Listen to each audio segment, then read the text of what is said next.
subtract 10 years from it, you will be right on the money.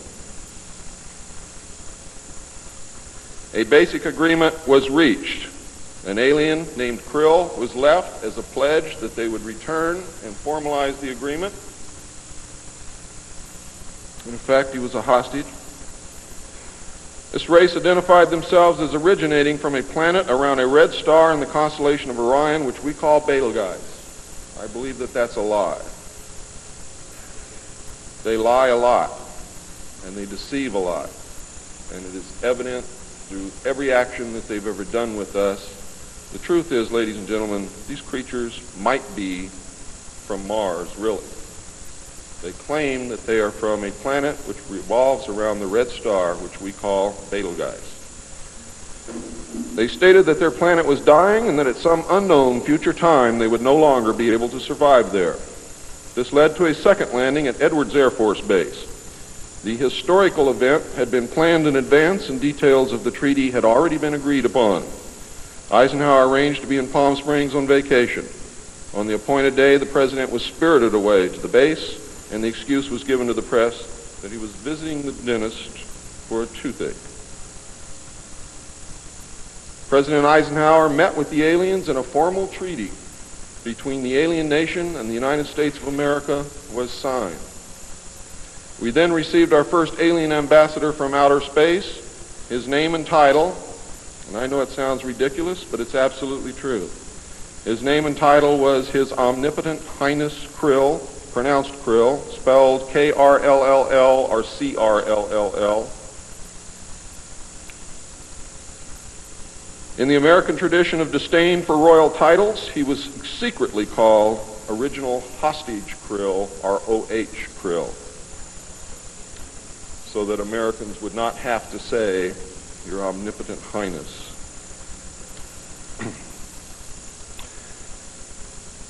You should know that the alien flag is known as the trilateral insignia. It looks like a TP with two circles on either side of the V and one pole running straight down the middle. It is displayed on their craft and worn on their chest on their uniforms. Both of these landings in the second meeting were filmed, and the film exists today. Where it exists, I do not know, but I do know that it exists. The treaty stated, the aliens would not interfere in our affairs and we would not interfere in theirs. We were particularly interested that they do not interfere with anything that would affect our future, which has been violated. We would keep their presence on Earth a secret. They would furnish us with advanced technology and would help us in our technological development. They would not make any treaty with any other Earth nation. They could abduct humans on a limited and periodic basis for the purpose of medical examination and monitoring of our development, with the stipulation that the humans would not be harmed, would be returned to their point of abduction, that the humans would have no memory of the event, and that the alien nation would furnish MJ-12 with a list of all human contacts and abductees on a regularly scheduled basis, and this is not being done. It was agreed that each nation would receive the ambassador of the other for as long as the treaty remained in force. It was further agreed that the alien nation and the United States would exchange 16 personnel each to the other with the purpose of learning each of the other. The alien guests would remain on Earth, and the human guests would travel to the alien point of origin for a specified period of time, then return, at which point a reverse exchange would be made. I have no knowledge whatsoever of what happened to those original 16 humans who left the Earth with the aliens. It was also agreed that bases would be constructed underground for the use of the alien nation, and that 2 bases would be constructed for the joint use of the alien nation and the United States government. The base at Dulce is one, the base at S4 in the area known as Area 51 or Dreamland is the second. Exchange of technology would take place in the jointly occupied bases. These alien bases would be constructed under Indian reservations in the 4 corners of Utah, Colorado, New Mexico, and Arizona, and one would be constructed in Nevada in the area known as S4, located approximately 7 miles south of the western border of Area 51, otherwise known as Dreamland. All alien areas are under complete control of the Naval Department, and all personnel who work in these complexes receive their checks from the Navy. Construction of the bases began immediately, but progress was slow until large amounts of money were made available in 1957, and in the meantime, work continued on the Yellow Book with the information derived from the guests.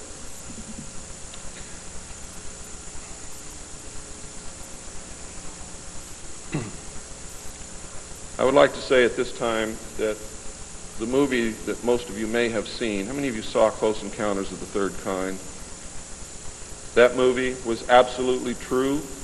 Those events did take place. Not exactly as you saw them, not in the place where you saw them take place, but there was a landing, there was an agreement, there was conversation, there was an exchange of personnel made. I would like to say now also that J. Allen Hynek was the technical director on that movie, and he was also the co-author of Grudge 13, which I read between the years 1970 and 1973, along with another man named Lieutenant Colonel Friend. As you learned last night, it's the real nice guys that get you. Right, Phil?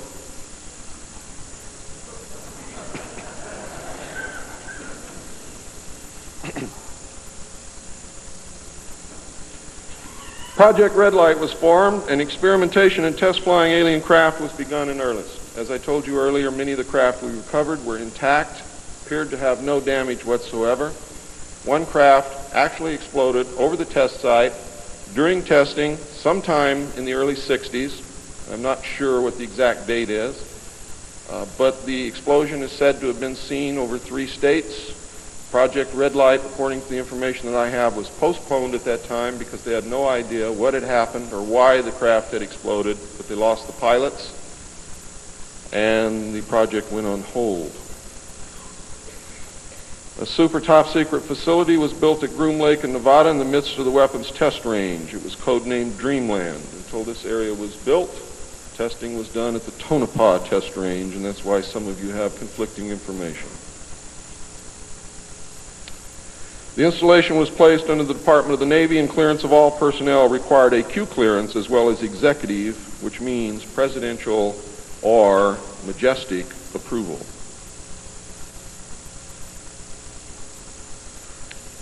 This is ironic due to the fact that the President of the United States does not have clearance to visit the site. How many of you did not know that? The President of the United States cannot enter Area 51.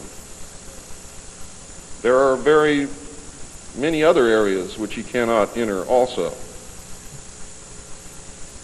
The alien base and exchange of technology actually took place in an area known as S4. Area S4 was codenamed the Dark Side of the Moon. The Army was tasked to form a super secret organization to furnish security for all alien task projects. This organization became the National Reconnaissance Organization based at Fort Carson, Colorado. The specific teams trained to secure the projects were called Delta. A second project, codenamed Snowbird, was promulgated to explain away any sightings of the red light craft as being Air Force experiments. The Snowbird craft were manufactured using conventional technology and were flown for the press on several occasions, and those of you who are my age or older will remember, as children or young adults, going to the movie and seeing in the Movie-Tone newsreel the Avro car and other strange-looking saucer craft that were developed by the United States and the Canadian Armed Forces as a part of Project Snowbird. Project Snowbird was also used to debunk legitimate public sightings of alien craft, also called UFOs. Project Snowbird was very successful, and reports from the public declined steadily until recent years. But not just due to Project Snowbird. There was an intense ridicule, denial, and debunking campaign going on since the beginning. People stopped reporting what they saw. A multi-million-dollar secret fund was organized and kept by the military office of the White House. This fund was used to build over 75 deep underground facilities. Presidents who asked were told the fund was used to build deep underground shelters for the president in case of war. Only a few were built for the president.